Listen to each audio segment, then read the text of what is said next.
غصے میں انسان کی عقل ٹھکانے نہیں رہتی اور انجام سوچنے کا ہوش نہیں رہتا، اس لیے زبان سے بھی موقع بے موقع بات نکل جاتی ہے اور ہاتھ سے بھی زیادتی ہو جاتی ہے۔ اس لیے غصے کو قابو میں رکھنا چاہیے اور اس کو روکنے کا طریقہ یہ ہے کہ جس پر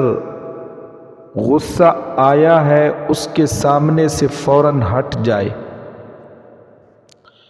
پھر سوچے کہ جس قدر یہ شخص میرا قصوروار ہے اس سے زیادہ میں اللہ تعالیٰ کا قصوروار ہوں،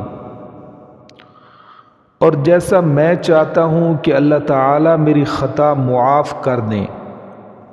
ایسے ہی مجھے بھی چاہیے کہ میں اس شخص کا قصور معاف کر دوں، اور زبان سے اعوذ باللہ بار بار پڑھے اور پانی پی لے یا وضو کر لے۔ اس سے غصہ ٹھنڈا ہو جائے گا۔ پھر جب عقل ٹھکانے آ جائے تو اس وقت اگر اس قصور پر سزا دینا مناسب معلوم ہو، مثلا سزا دینے میں اس قصوروار کی بھلائی ہے، جیسے اپنی اولاد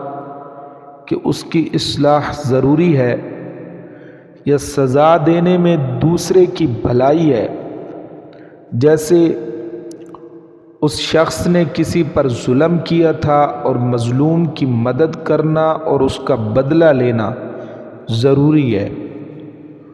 تو پہلے خوب سمجھ لے کہ شریعت کے مطابق اس غلطی کی کتنی سزا ہونی چاہیے، پھر اسی قدر سزا دے دے۔